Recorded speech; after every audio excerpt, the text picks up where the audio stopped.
It's John Pollock, and this is Fight News Now. Over the next hour, lots of coverage of UFC 199. We will bring you the latest episode of UFC Embedded. John Ramdeen is going to tell you everything you need to know about Tom Breeze, who looks to keep his undefeated streak intact on Saturday night. Plus, we will discuss Luke Rockhold's MCL injury and more notes heading into UFC 199. It's coming up on today's edition of Fight News Now.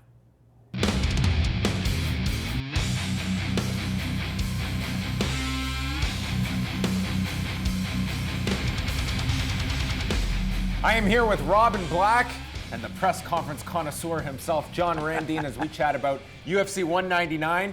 And before we discuss the main card, because later on in the hour, we're going to see your feature that you did on Tom Breeze. And this is a fight that maybe it's not getting a ton of attention going into this card, but Tom Breeze is certainly someone that I think everyone, at least in Canada and abroad, they've somewhat had their eyes on if you're paying attention to the rising scene. And Tom Breeze, an unbeaten welterweight, and he's got a test in Sean Strickland as well. Is there anything you took away in chatting with Tom ahead of this fight? I think it's his intellect, that he likes big challenges. He understands that the spotlight is on him. He says he can't focus on those things. The entire goal is to be the best fighter in the world, the best fighter he can be. He knows he's a big guy. That's an advantage for him. But in this fight with Sean Strickland has also fought at 185 pounds. Tom Breeze knows eventually he'll make that move up to 185 pounds. But the idea he's kind of taken from George St. Pierre, the team at TriStar told George St. Pierre, you got to invest in yourself. And that's why George would make that lonely bus ride down to Renzo Gracie's on weekends to work on his jiu-jitsu game, and then he travels the world trying to sharpen every aspect of his game. And Tom Breeze has kind of embraced that, and he's doing the same thing. This is a fun fight. Yeah. You know, when you're sort of a technician like Breeze, a big, powerful technician, but a technician nonetheless, you like these sort of flat-nosed guys like Sean Strickland that push forward. You get a lot of chances with them. Fans like it too, because somebody falls down, somebody gets hurt. There's a lot of high-impact collisions in fights like these. Another fight on the prelims that, I mean, you've looked at the main card and you kind of have your distinct favorites and underdogs. A fight that I've been going back and forth with all week has been Brian Ortega and Clay Guida. Clay Guida very much entrenched now with Team Alpha Male, and he is coming off a loss, and Brian Ortega unbeaten. But as we saw in his last fight, Brian Ortega dropped those first two rounds to Diego Brandao and then caught him with that submission in the third. Clay Guida is a very tough individual at this weight class, and if he can get on top of you, that's going to be very difficult for Brian Ortega. And this, to me, is one of the closer fights as you look on paper. And if you've seen some of the training vids of Clay Guida, he is in phenomenal shape, has that luxury. As you mentioned, he's training with Team Alpha Male, gets to peak at the same time as Uriah Faber. So he's going to be in tip-top form. And on top of that, I know a lot of people count out Clay Guida, but this is a guy that has wins over Anthony Pettis and RDA. The guy knows how to get it done. Ortega, we know that what he's capable of. His best opportunities, I think, are on the ground. I think his last two fights, he's had performance bonuses. A very exciting prospect to watch. Yeah, all kinds of good stuff in this fight, but the real matchup you want to see is that vicious, heavy wrestler who's ornery on top and Guida, and see what the man can do from underneath a wrestle like that. Ortega's jiu-jitsu is ridiculous. He can sweep people from there. He can reverse people. He can submit people from there. Can he do that to Guida? You know, there's going to be a lot of action in the open field, but you kind of hope you get to see that matchup. So those prelims will be airing in Canada on TSN 4 and 5 Saturday night. We move on to the main card, and certainly there is a lot of buzz in particular for the two championship fights.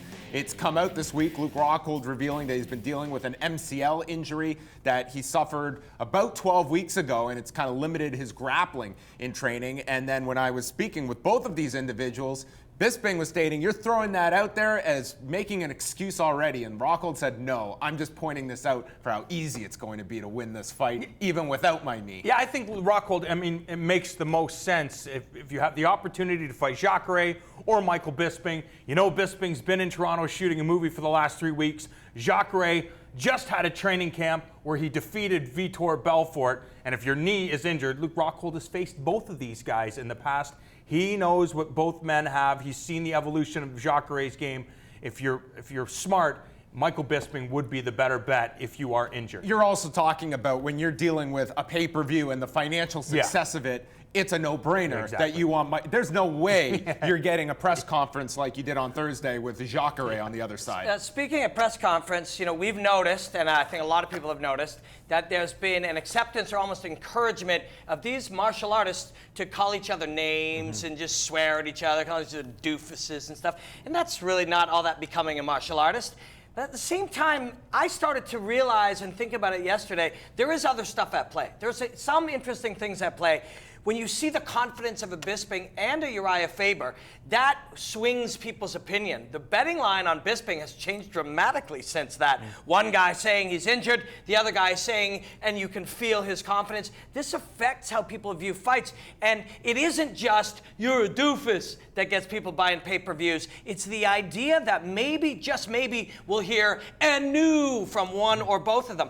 And you start to get that feeling. You see Uriah Faber in there. You see some highlights of him catching the uncatchable. And you see that he's confident. You see he's there for 25 minutes. You start to imagine, of course it's possible for him to win. You see Bisping in there, and you hear him having weighed all of these variables and still walking in with the absolute confidence and belief he's going to do it. And I start to get the feeling, and I'm sure many others do, and I've seen other people saying it, that this can go, that both of these guys are in play, and we may hear one and new. I think that there's a lot of interesting questions going into this, and the press conference, to me, I mean, whether you're a fan of that style or not, to me, that's got a lot of interest going, and you're selling stars and you're selling conflict. And in both these title fights, you have that in all four of these individuals. And I think the more and more you see fighters that do have a stake in the pay-per-view and they see the success that others have had with this formula, you're seeing many more going down this path. We also better get used to it. It's going to get more. It's 100% going to get more because we become sort of immune to things as human beings. You go look at Tim Hortons or wherever sells donuts in your city. The donuts, what they used to look like 10 years ago, were this big. Now they're this big and they're covered in jelly beans. Into our office. Yeah, we just had donuts. Tyler Warman delivered donuts to our office, one of our senior guys. And they're this big and they're filled with stuff and they're covered in jelly worms. That's what happens. You're immune to normal-sized donuts. They got to be bigger and sugarier. And conflict has to get worse. Donald Trump isn't popular because he's smart. He's popular because people react to nonsense. So this is we're gonna have to get used to this because it's gonna get more. And that's the part of the problem that I have is what's lost in this is what type of martial artists Luke Rockhold and Dominic Cruz and Uriah Faber and Michael Bisping are. It becomes a circus. We were having the conversation about the pound-for-pound conversation, and Dominic Cruz and Luke Rockhold should be a part of that, but instead everybody's going to remember the F-bombs and everybody's slinging mud at each other, and that's what I find frustrating. Can't you look at the fact, though, that the circus part that you don't enjoy, it ends when the fight begins. It's drawing as many eyeballs as you can for what you appreciate the most, which is the fight. Like, at the end of the day, it's going to be two guys in an octagon, and it's not going to be two microphones given to both guys. I get it. Yeah. They'll fight, and Yeah. the goal is let's get as many people as possible to watch this card, and you're going to see the hopefully Brian Ortegas of the world. Right, but what happens is at the press conference, these guys really hate each other.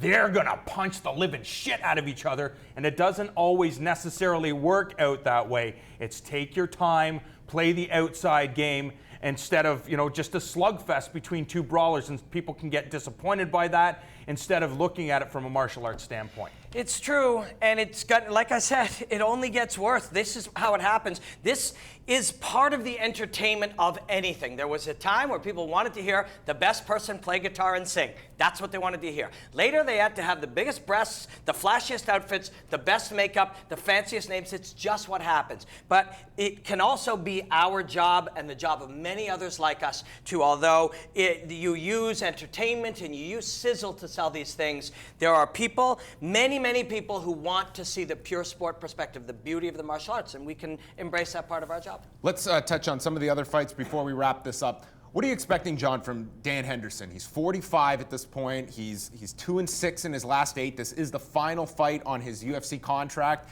And for so long, Dan Henderson's been asked a question, and he's never hinted at retirement. But now he is kind of looking at that this is kind of his swan song at this point. And Could Saturday, could it possibly be his send-off, win or lose? Yeah, maybe. I think, though, just like when we were talking about Frank Mir, he had a couple of losses. Is Frank Mir going to retire? It really depends on the type of performance you get from Frank Mir. Now Dan Henderson. Dan Henderson, I think many people, he's so respected. He's going to go down as one of the top 5 greatest American mixed martial artists of all time, of the modern era. Who knows what happens in 20 years. Dan Henderson knows how to fight. He's going to take his time. He's either going to rush things and try to take out Hector Lombard, or he's going to play the smart game, as you pointed out, 45 years of age. There's actually a lot of people on this card, a lot of like fan favorites personality-wise, and the things outside of fighting. People have grown to love Michael Bisping. Only a few years ago, they hated that man. Uriah Faber's very beloved, and Dan Henderson maybe more than most. There's going to be a lot of cheering for underdogs on this card, which is really, really fun.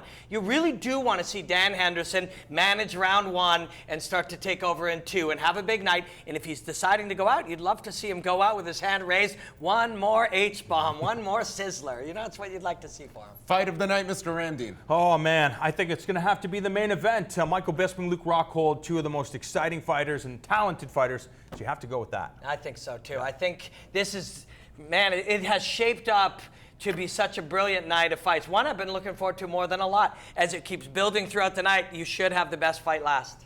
It's quite a strong card, and we will be previewing the entire event happening on Saturday night. Tune in at 7 p.m. Eastern Time here on Fight Network as we look ahead to UFC 199 from the Forum in Inglewood, California.